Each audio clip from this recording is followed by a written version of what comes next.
finally happened. Behringer apologized. "We screwed up. We sincerely apologize for any inconvenience and frustration you may have experienced due to the lack of spare parts and stuff." Wait, this isn't the right apology. What the f? So you may remember in my last news video, I mentioned how Loopop, the popular synth reviewer on YouTube, was having lies told about him by the audio equipment company Behringer, while simultaneously deleting any replies from him. Essentially, Behringer wrote in a comment that Loopop was no longer reviewing their gear because they were no longer sending out free gear. Now, why they felt the need to say this to a random commenter, I have no idea. So Loopop wrote a response on social media since he had nowhere else to put this and he wanted to correct the record. Don't worry, I'm just giving you guys a quick rundown on what is going on so we can get to what's going on in the future for anyone who didn't watch the last video. So anyways, they were deleting and blocking any comment he made to try to correct the record, which is not too surprising because if you go look at their Facebook, they sweep up all negative comments, or virtually all. You'll see one or two here and there. I think this situation opens up a larger conversation about brands silencing criticism or unfavorable comments in order to appear more favorable. This should go without saying, but if you're a brand or content creator, you shouldn't do this because it's incredibly obvious, and also it makes you look like you are anti-free speech and anti-criticism and just generally thin-skinned. He stated that it was a lie that he's not reviewing their products because they're not free. In fact, they had sent him free things to review in the past, and Loopop essentially stopped working with them because of their controversies. Well, anyways, it turns out Behringer is doubling down. That's actually not surprising at all.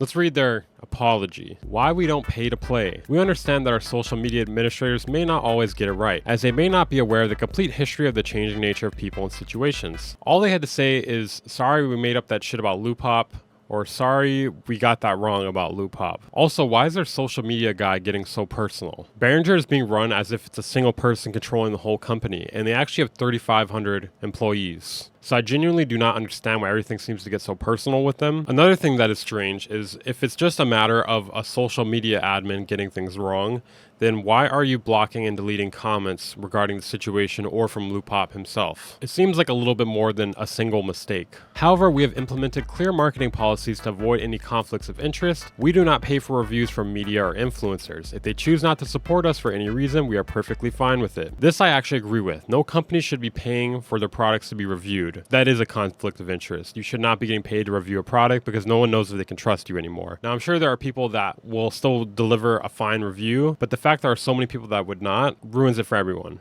We do not engage in paid advertisements. We have stopped providing free gear to influencers. This is just a missed opportunity for them in my opinion. I don't understand why they have this policy, especially with all the bad press Behringer's been getting over the years. Maybe they're thinking that free gear is kind of like being paid for the review, which I can kind of understand where people are coming from with that, but the thing is, if you're not allowed to get free gear or a free product to review something, we're running out of incentives here to get people to review things at all. I personally just draw the line there. I think you should still get free stuff to review, but you know, everyone has their own opinion on this thing. We may offer free equipment to individuals who actively contribute to the design, testing, or create performances and tutorials as compensation for their time. Why is free in quotes there? Why do they give free equipment for tutorials and performances? Do reviewers not deserve compensation for their time, even if it's something as small as free gear? That's a really strange distinction in my opinion. It really seems like they have a personal, strong disdain for reviewers for some reason. We firmly believe that our customers are fully capable of evaluating the equipment themselves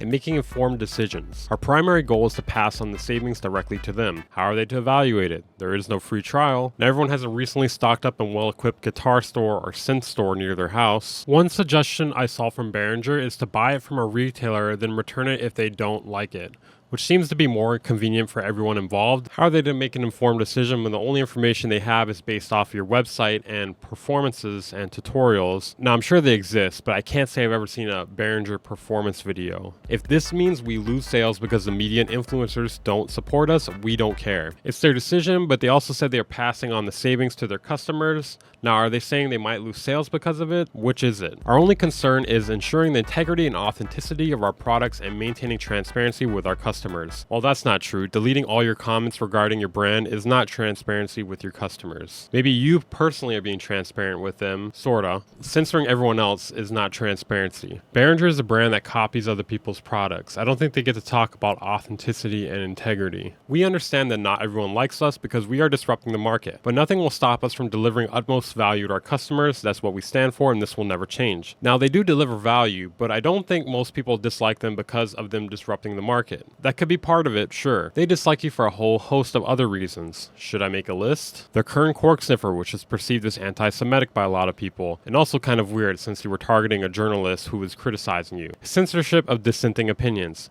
mistreating content creators, reverse engineering other less affordable products, which I guess could be considered disrupting the market. But now that I mention that, they've also reverse engineered affordable products, which a lot of people found to be crossing the line. Extremely poor working conditions. Then the response to backlash after the extremely poor working conditions were revealed. This just seems incredibly disingenuous the way they've framed it. There were more developments after this. They've claimed this loop hop drama is just the media spinning it in a way to make them look bad, which I completely disagree with. Either incredibly disingenuous or incredibly delusional. I don't understand why they go this direction, because all they would have to do is take ownership of their mistakes and just vow to be better. That's all you have to do when you make a mistake, unless it's like an incredibly awful mistake that I'm not even allowed to say on YouTube. I personally think they should stop responding to every little comment and criticism, and if they are going to respond to a criticism, they have to make sure the right person is doing it and handling it delicately. They can't just be throwing random creators under the bus and making up lies about them. Behringer, I will be your social media PR guy. All I require is $50,000 a month and as much free gear as I can fit in the back of my car. Deal? Anyways, in their decoy apology, they apologize for lack of spare parts and service in the past few years due to COVID. Apparently, they are also collaborating with Microsoft and other Tier 1 partners to reinvent their whole organization. Hopefully, they can reorganize their PR department. Now, next after this, once again, they're patting themselves on the back here. They're saying that they are purpose before profit, as in they pay zero dividends to shareholders and they reinvest all their earnings. I'm going to press X to doubt there. This is why they're selling the products at such low prices, even below than their cost. Right. It's certainly up to you if profit was our focus. We wouldn't sell our products at such low prices at times. We're even selling below cost. We are a not-for-profit org, as all our earnings are reinvested. In this next section, I want to talk about Behringer's claims to be not-for-profit. And I thought this would be a perfect time to bring on my friend, Benn Jordan. Yeah, it was just one of those things where it's like so unfortunate because a lot, the people buy the gear, they own the gear, they use the gear, and then they have to like weigh this weird ethical thing because of the CEO's behavior. So they're not making a profit. And I don't know why they're not making a profit. I would assume that it's because they are investing in growth to avoid tax liabilities. Yes, it's shitty, but also like Amazon and Tesla and Spotify and like every tech company does it. It's something before this channel went nonprofit. That's what I did. If you looked at like the amount of money that I was earning and then spending, it was way more than the amount of money that was my overall income to the IRS after all the expenses. I'm writing off that camera and I'm writing off a keyboard and I'm writing, and so it's like that, but just scale it up to millions of dollars. And like, so that's like not unusual. That's like how businesses work. It would blow my mind if Behringer or Music Tribe was a registered nonprofit or not-for-profit company. What is the difference between not-for-profit and non-profit? So a nonprofit is almost, I guess, it doesn't have to be considered a charity necessarily, but it has to be doing something for public good. And in my case, so like with my nonprofit license, it's for education. Like it's for science and music education. So it's a nonprofit organization, has to do some form of public good. You have to be 100% transparent with all of your finances, with how much I'm getting paid, with how much anybody's paying me, so on and so forth. Not for profit is a little bit looser with that, but you can't just be like, hey, I'm Amazon, I'm a not for profit because I'm, avoiding tax liabilities. Most credit unions are not for profit. I think the NFL is a not for profit. I think a lot of like universal like fraternities, things like that, they're not making a profit and they have no intention of making a profit at any point. And there's usually most of the people involved are volunteers in some way, which is not the case with Behringer. Behringer decided that they were worth $2 billion and that they were going to start selling off portions of the company, I don't know how big or small, to private equity firms. And everybody laughed at them for valuing themselves that high. Then they explored starting an IPO, like an initial public offering, like actually becoming a publicly traded company. It's just so far from a nonprofit or not-for-profit that it's hilarious. That could directly contradict it being a not-for-profit then? Yeah. We're talking about a company that brags about owning a city in China that looks like a dystopian. I'll send you footage. I haven't seen the footage, but I've read about that a little bit, the horrible working conditions and stuff. You could see like footage that they upload of them bragging about these facilities, and it looks like a dystopian film. Like it looks like a Black Mirror episode or some shit. They like built these dorms where these people, they have to live on the Behringer campus.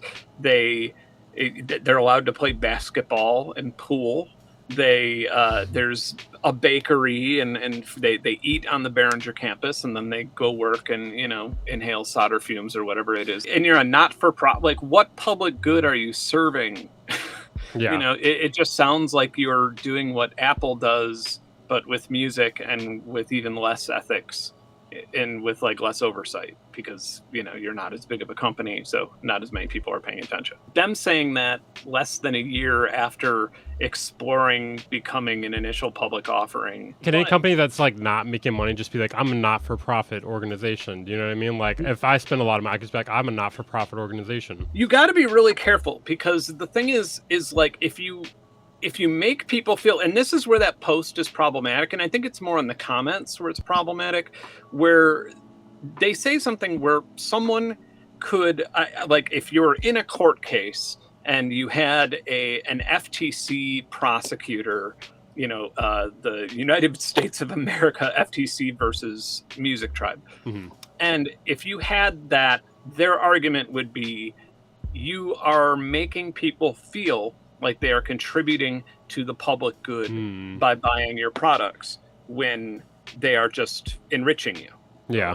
Or, enriching your business so it can continue to grow. Whether you're making a profit on paper or not, you're still growing a business that's that has nothing to do with the public good. Yeah, it's definitely really misleading. Like, I don't think they'll get in trouble for it, and I don't really care. I don't want them to get in trouble for it. I mean, it's like, I'm not, it doesn't, but I would like them to consider, like, maybe scale back some of that rhetoric, because you could get in trouble. Yeah, I have news for you. I work for the feds. Good. Yeah, there you go. I'm just joking. Obviously. I just get swatted. Give us all of your Behringer paperwork. Yeah. Make sure to subscribe to Benn Jordan if you haven't already. He makes great music production, technology, and scientific content. Some of my favorite stuff on YouTube. I really recommend it. If you enjoyed this video, check out my other video talking about Behringer. I'll link to it up here. I'll see you guys next time. The Band Incorporated.